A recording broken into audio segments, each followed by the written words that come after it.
Building a family can be a complicated, messy, lonely, and sometimes heartbreaking process. But you don't have to navigate this challenging journey alone. Welcome to the All Paths podcast, where we support and celebrate all of the different ways there are to try to grow your family. We're your hosts, Kate and Emily from the nonprofit organization All Paths Family Building.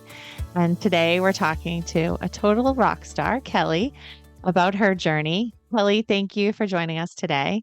Thanks for having me. I'm excited to chat with you guys. Definitely. We're always happy to chat with you.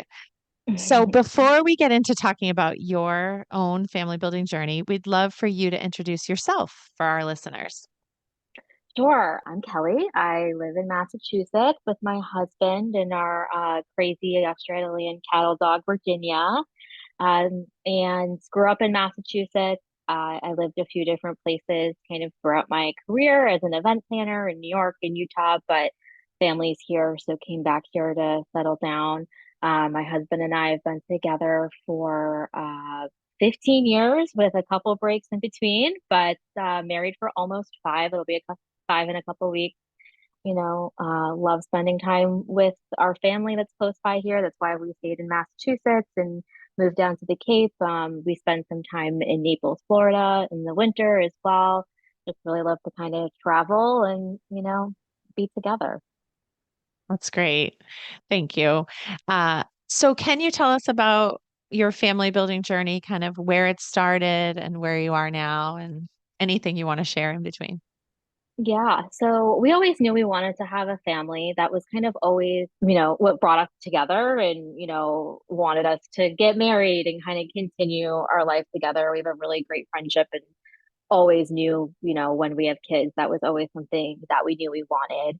And so I got pregnant naturally, unexpectedly, in June of 2020.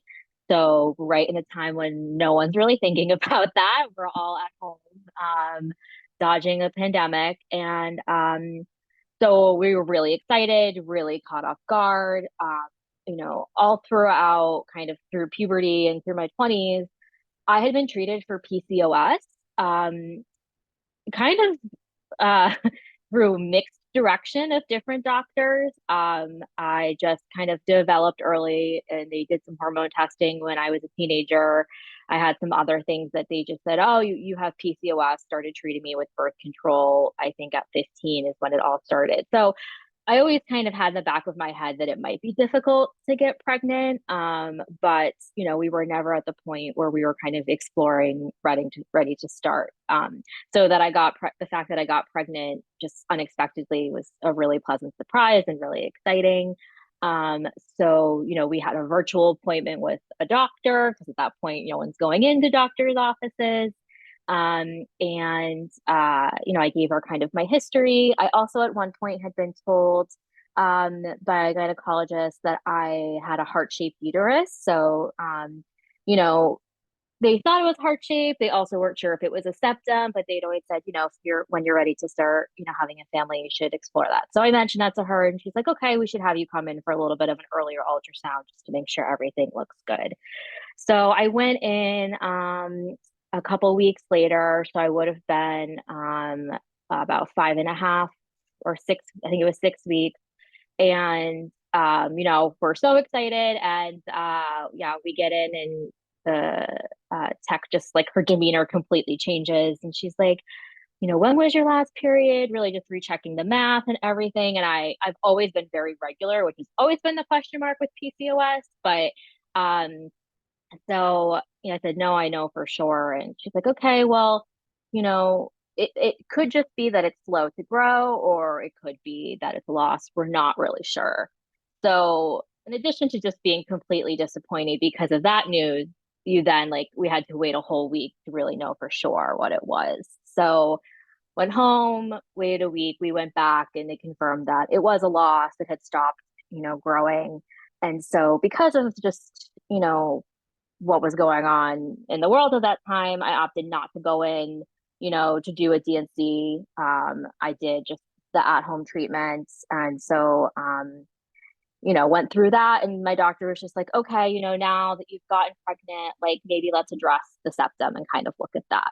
So I went in for hysteroscopy in August of that year. And I went in, and there was so much debris left over from the pregnancy, she couldn't even see the septum. So she ended up just kind of cleaning everything out. My follow-up hysteroscopy kept getting pushed back and pushed back because of COVID, and it's considered an elective procedure, which obviously doesn't feel elective for us because it's delaying so many things. And so it took about 9 months before I could get back in, and they really could resect, part of the septum and be like, okay, like you're good to go ahead and start trying. So we did try on our own for about 6 months, but just with the history of loss and everything, my gynecologist was like, I'm just going to refer you, to a fertility center, and you can kind of talk to them and that. So we did that. They recommended going straight into IVF just with the loss, with my uterus still being kind of a question mark. And just some of my family history, the history of miscarriages, the history of the women in my family really like to hold on to everything. Kind of as you saw with my hysteroscopy, it didn't pass, and so there have been some complications with labor with that. So they were just like, let's just kind of get you started here. So in April of 2022, we did our first IVF cycle. Did genetic testing. Like it's so hard there's so many numbers, and like I take notes, but to be able to recall the amount of numbers is just insane. Um, so I know we ended up sending two embryos for testing. One came back normal. So since we only had one, my doctor was like, do another hysteroscopy to be sure we feel good about going in. So we did that, transferred in August, did get pregnant. And then, unfortunately, the day before I went in for my 7-week ultrasound, I started bleeding and had a loss. So this is one of those moments where, so as you do know, I'm an event planner. I have my own business. I'm often facing other people while compartmentalizing so many other things that are going on. And I was literally in the middle of a client meeting when this happened. I went to the bathroom and realized like what was happening. And I came back and kind of just like had to somehow like disassociate. And, luckily it was towards the end of the meeting. My clients laughed. I turned to like, to my team. I was like, oh my God, like this is what's happening. So we went to the ultrasound, they confirmed there was nothing there, but because of the history, they're like, let's just do a DNC to make sure like everything's gone. So did that. We're just talking about how October is crazy. This is the middle of October. So I'm in the middle of many events. They had been doing the follow-up HCG checks to make sure everything was dropping. And I was on site loading in for an event. I had given my phone to a colleague who was trying to track down a vendor that was loading in. And it was my doctor calling like 30 times to tell me that my HCG was rising. So even though my uterus was clear, everything was gone, somehow what they think happened is that the embryo split, and it may have been, in my tube or some type of, ectopic pregnancy in addition to one of them implanting. So, so I had some complications from that. I ended up doing a methotrexate shot, which then prolonged us being able to do anything else fertility wise for another 3 months. So made it through that. We did 2 back-to-back IVF cycles in spring of 23. Each one resulted in one normal embryo. And then we transferred them both this year, one in February, one in August, and unfortunately both of them were unsuccessful. So, we've done 3 IVF cycles, 3 transfers, had some losses, and now we're kind of back to zero, and it's the time of figuring out what that means for us. And the our current doctor has really recommended surrogacy. I feel very strongly in my gut that that's probably not the best fit for me. I haven't fully evaluated it, but I just have that gut feeling that it would be difficult for me to watch someone else do something I've been struggling with for so long. Um, so I haven't kind of wrapped my head around if that's an option for us. Another thing I think about that is, well, we have to get embryos in order for us to be able to have a surrogate. So, the surrogacy part and finding someone, not to mention the expense and everything involved with that is so complicated to think about. But I also will need to do potentially 2 at least more cycles to get embryos to go to a surrogate with. So um, we've kind of been getting some second opinions, just having some other doctors look through my 180 pages of medical records. I joke because my husband has 6 and I have 180. I'm just like, make it make sense. Um, but yeah, so kind of evaluating our options, and if we decide not to do that, what does that mean for exploring adoption or just other directions? So we're literally at the crossroads right now, seeing what that looks like. Thank you for sharing all that. I'm sorry for kind of everything that you've had to deal with up to this point. And I think anyone who has struggled to grow their family knows that those crossroads can be particularly hard and confusing and stressful. So, is there anything that you're finding is helpful to cope with those emotions, to prioritize your mental and emotional health while you're going through everything? I know one of them, Virginia. Yeah, she's Aside from your cute dog. She's literally right next to me. I don't know if you can see her. Yeah, see, I knew Such it. a cutie. I knew it. I mean, but there's the jokes that people, you can't say your dog is your baby, but like I literally feel like I birthed her sometimes. So she is amazing. I'm very lucky. I have a incredible family that are very supportive, and I know it's not for everyone. I've chosen to be very open about my journey with the people around me and just publicly, because that was literally the saving grace for me at the beginning of this, was reading about other people's stories, listening to podcasts as other people shared their stories, and just feeling like, oh my gosh, yes, no, I have those same feelings. Like someone else has experienced this, because it can feel so completely isolating. I've attended a lot of the support groups that you guys host, and I have met people through that who have become, like IVF friends, and so, talking about it for me has been really helpful and, cathartic. Um, as I'm kind of at this point now and reflecting backwards, and I realize the toll it has taken on my mental health, but also my relationship with my body.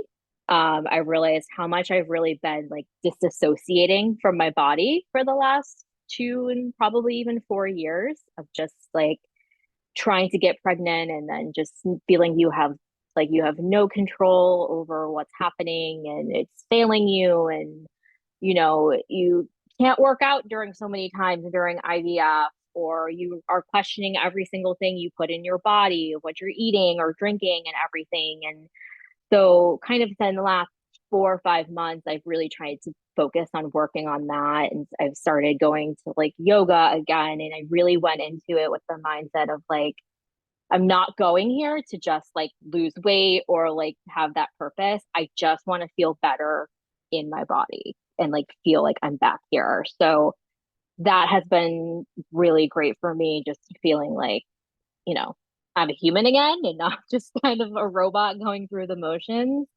Um, so, and you want about compartmentalization. Sometimes it's healthy, sometimes it's maybe not, but having my own business and working, I get a lot of validation and just, value from the work that I do. And that has, if I didn't have that, honestly, I think that would be really tough for me, because it has been such a source of confidence and just, literally validation throughout everything.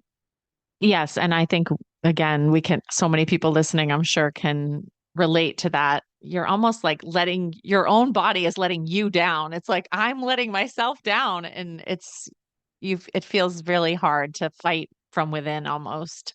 And can you talk a little bit about what the impact of this has been on some of the other relationships in your life, whether it's your spouse or people that can't, how has it impacted other relationships? Yeah. You know, in 4 years, I'm at the same time of my life as a lot of my friends around me. There have been a lot of babies born, a lot of families, have grown during the last 4 times. And um, people don't always know what to say to you. People don't always know how to tell you news. And as a people pleaser, that's sometimes hard for me to accept is like I don't want them to feel like they can't talk to me or can't tell me things, but I also can't control my own emotions when they do tell me things and I have those. So, it's been enlightening to kind of just see how people react, during all of that. And I feel like the people that show up for you, those relationships get stronger and the other sometimes have a little bit more perspective. It hasn't ended any relationships in my life. I think it's just changed a little perspective of, what the strength of some of those relationships were.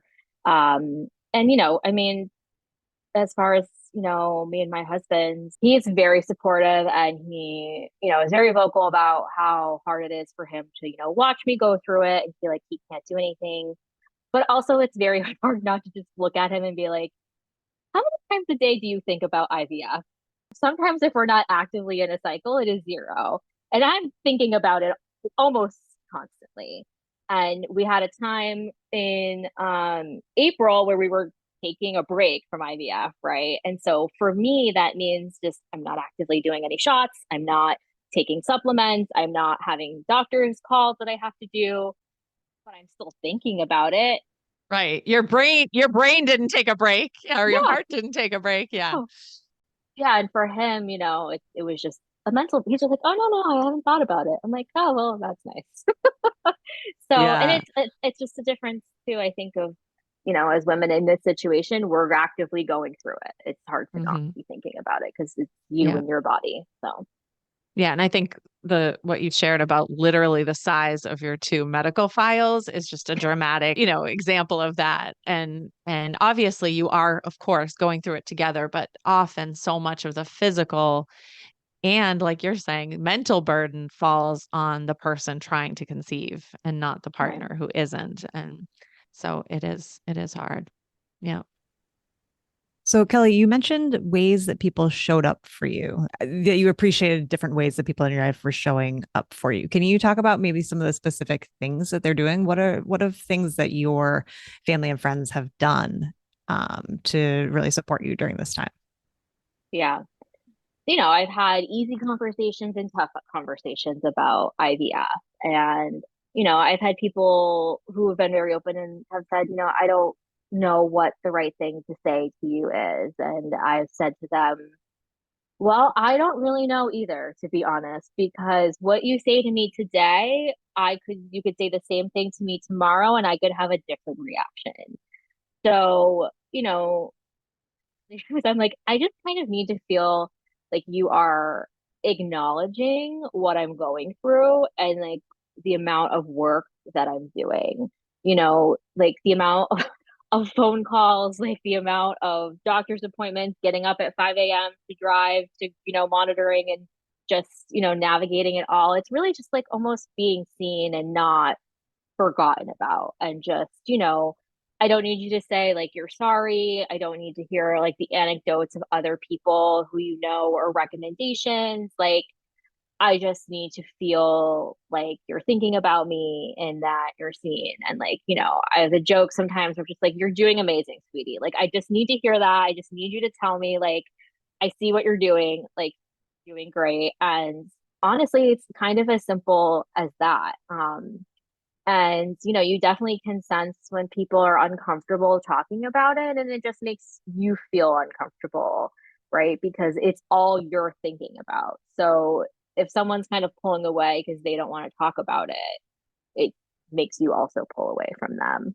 And I know that, like, that's definitely me and my story because I've chosen to be very open with people, but I know people who haven't told anybody. And so it's a completely different, you know, relationship with those around you. But yeah, I've had to just like provide insight for people, like, something as simple as my family loves to go to Disney World. We've gone to Disney World probably almost every year of my life since I was like 2 years old. And Alexis is going to be so mad she missed this. and we started to go kind of every other year, and we went last year and we had a great time. And but I did say to my family, I'm like, it is different for me going because I always am thinking that the next time I'll go, I will be pregnant or have a child to go with me. And so while I love spending time with all of you and all of that, I'm still like those feelings and like mourning and grieving that this is not what I was thinking. And it's the same thing for every holiday, every birthday. And that's something Mhm. I'm really trying to work on is not trying to like focus too much on that because it had taken over my life for a really long time. Yeah. But yeah, just I think just acknowledging like, hey, no, this might be tough for you. I see you. I'm here if you want to talk. Kind of Yeah. thing. You're like, can't we go to Paris or somewhere that's very adult, like very sophisticated, where Go I to will New not, I know. Orleans. or New Orleans. We went to, Yeah. so I'll say we went to New Oh, Orleans during the 2 week wait for our second IVF cycle, which in hindsight, I couldn't drink. So it wasn't the best spot, but there are no kids there. So it was such yeah, a that nice is like change cool. of pace. And we're a Disney family too. I should say my extended family is a Disney family. So I Yeah, I was totally gonna get that. say Like Emily has that in going, common too. going on vacations where you're surrounded by children and you're like, oh, I'm still not part of this club is No. really, really hard. Yeah. Well, I think New Orleans would be good after an unsuccessful cycle rather than the two So, week wait. so I'll tell you what we did Yeah. do after this last one. I told my husband actually before we even like had the transfer. I go, if this doesn't work, this is what we're doing. I just want you to know because the timing just worked out. Oh, I So think I know what you did. the Sunday that before we even went in for our blood work, I got my period the day before. So I was Hmm. like, well, here we are. Went online, bought Eras Tour tickets in London for 2 weeks later, and we went had an amazing trip. We went to London for like 6 days. We went to the Eras Tour, and I cried my eyes out and had the best Hmm. time, and 100% what we needed. And just, yeah. I love it. So, Kelly, I know one thing that we kind of talked about a little bit with the Disney trips, but one thing that you've mentioned before is how you navigate those moments where the expectation of where you thought you'd be is so disconnected from where you are at the moment. Because I think a lot of people can relate to that. Um, Yeah. I mean, that's probably been the number one challenge, honestly, as a self-diagnosed control freak of everything else in my life.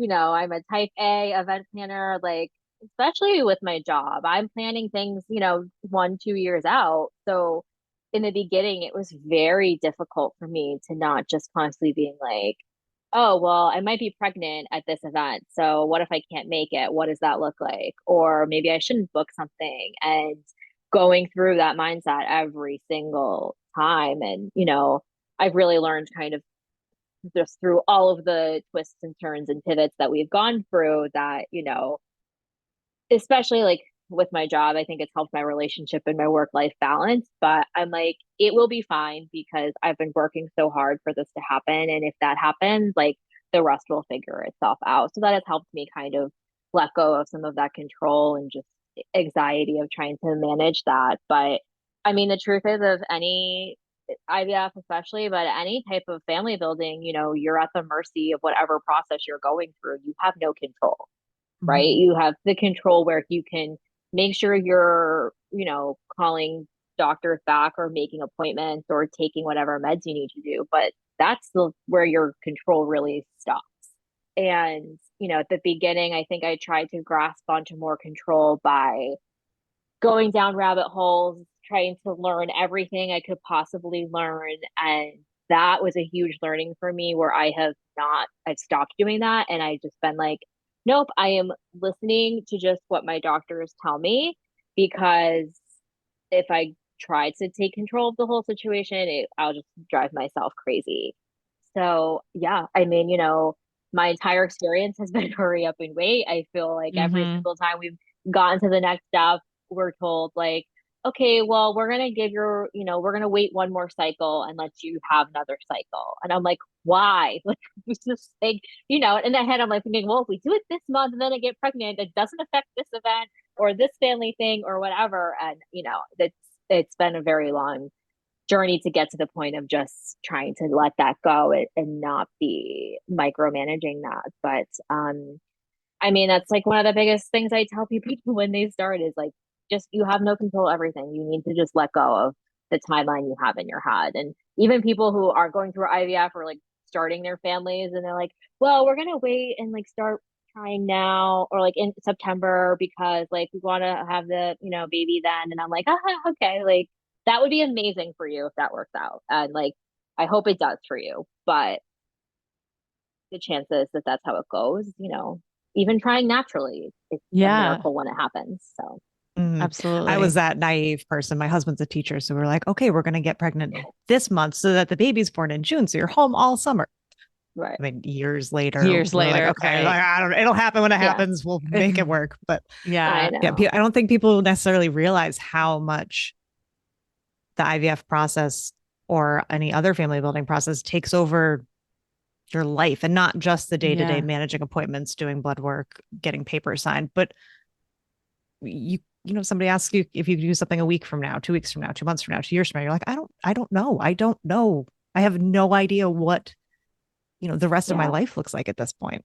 Which then also makes you see people less at a time where you want Mhm. to kind of be nurtured yeah, or just have fun and think of something else for a night, Right. but you can't even commit to like going out to dinner. You're like, I'm not sure. That might be a night where I'm doing injections yeah. or, you know, I will tell you, I love how I said, like, yeah, I've grown in all of this, but as recently as our last transfer, it almost became like I got resentful towards it. And I'm like, I'm not letting this dictate my life.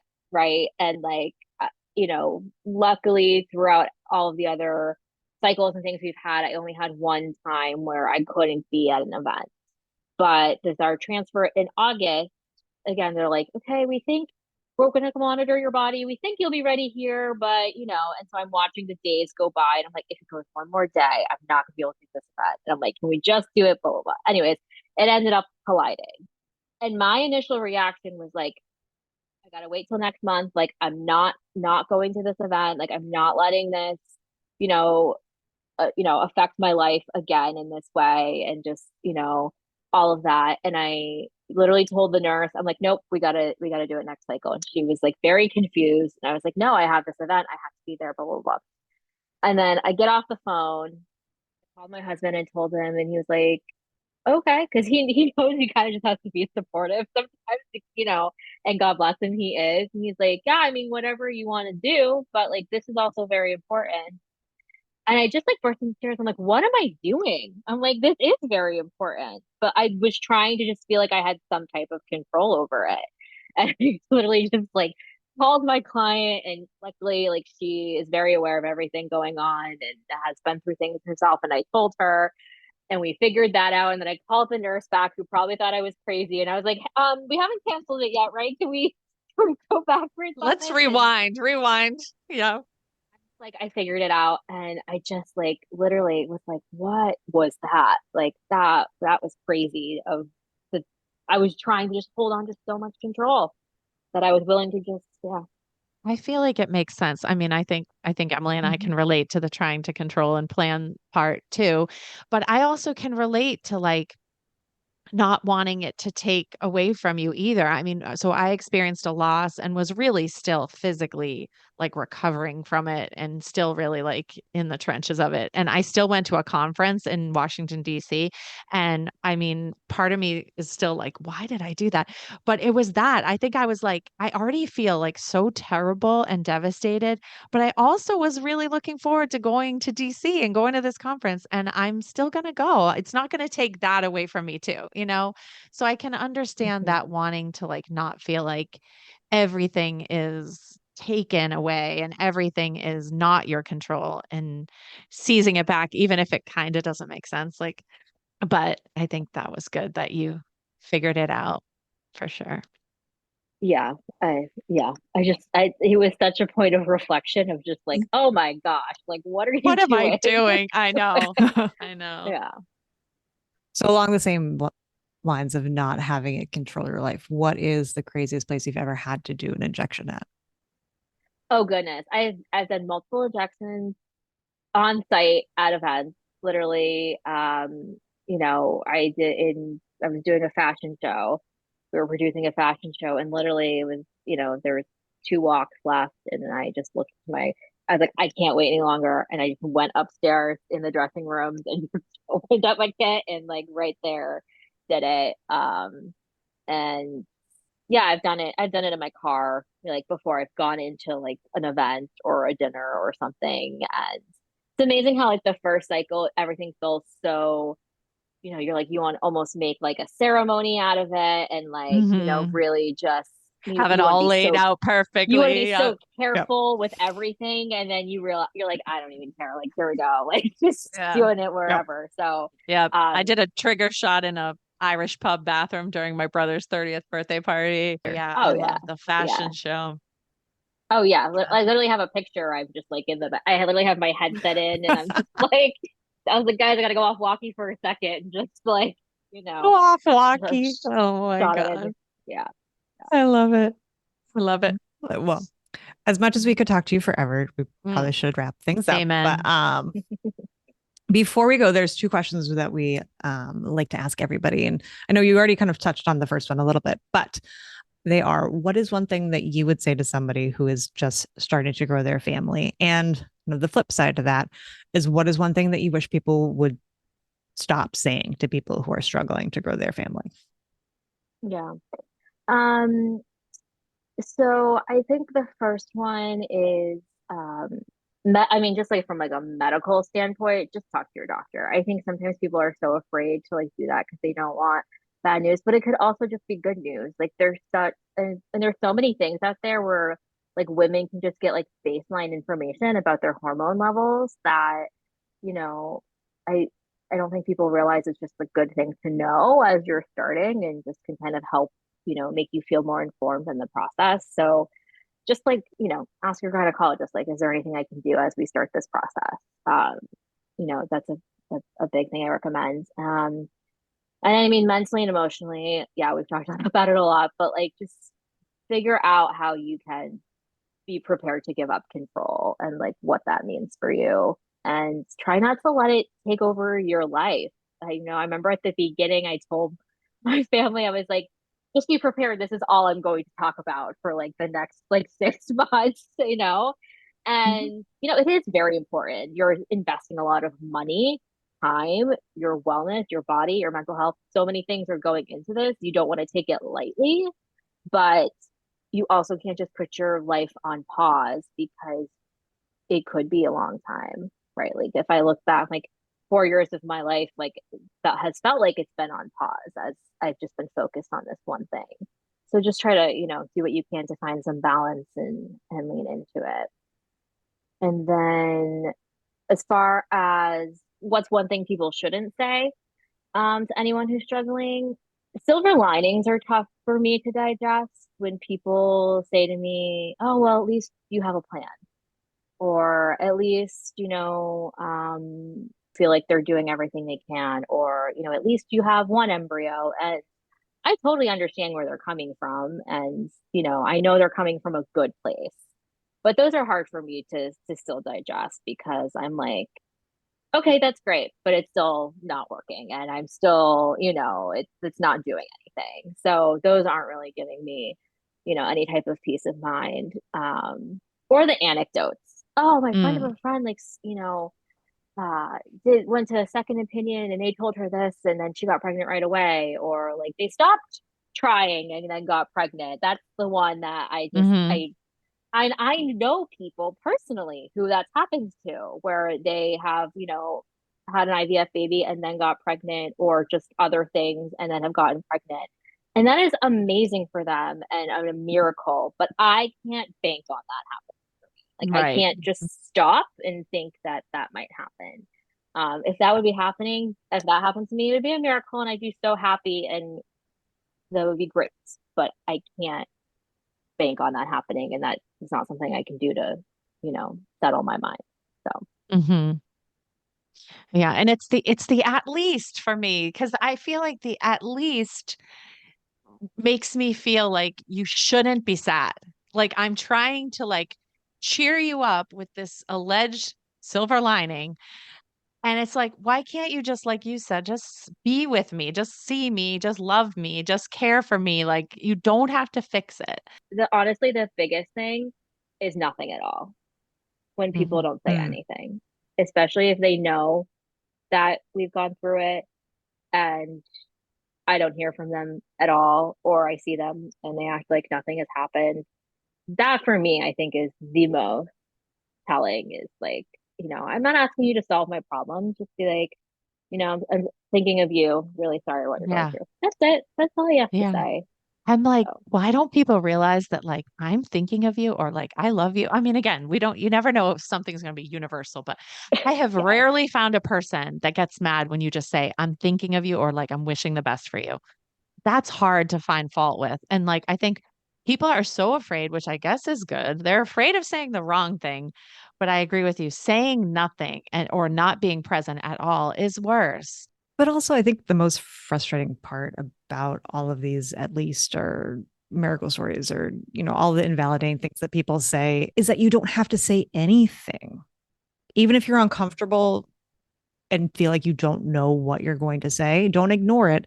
Don't say something ridiculous. Just say, how are you? And genuinely like want to listen, be willing to sit there and listen and sit in whatever emotion that you're in that day. You don't have to say the right thing. You just have to be there for someone. Yeah. Because I honestly think the anecdotes, the silver linings, the just, the at least, all of that, at the end of the day, it's really just making them feel better. Mm-hmm. Yeah, absolutely. Well, thank you, Kelly, so much for coming and chatting with us today, for sharing your story. And please let us know what we can do, if there's anything that we can do to be helpful, even if it's just listening, as you 100%. figure out Always. what your next steps are. We are here for you. And anybody who's listening, we're here if you need anything. Thank you. You guys have always been amazing. The support groups are great. I've used all of your resources all of the time, and you guys are always there. So thanks for this, chat today and listening, and appreciate everything. We hope you'll join us next time for more family building stories and resources. Be sure to subscribe wherever you listen to podcasts to make sure you never miss an episode. And follow us on social media at All Paths FB, or visit our website, allpathsfb.org, for more information about our work. All Paths Family Building is so grateful to the members of our circle of support who are vital to our ability to provide emotional support, education, and advocacy that is open to anyone struggling to grow their families. Today, we want to give a great thank you to our bronze sponsor, CCRM Boston. Thank you for joining us for this episode. Please help spread the word so that anyone who is struggling to grow their family can join the conversation. It's an honor to walk with you on your family building journey.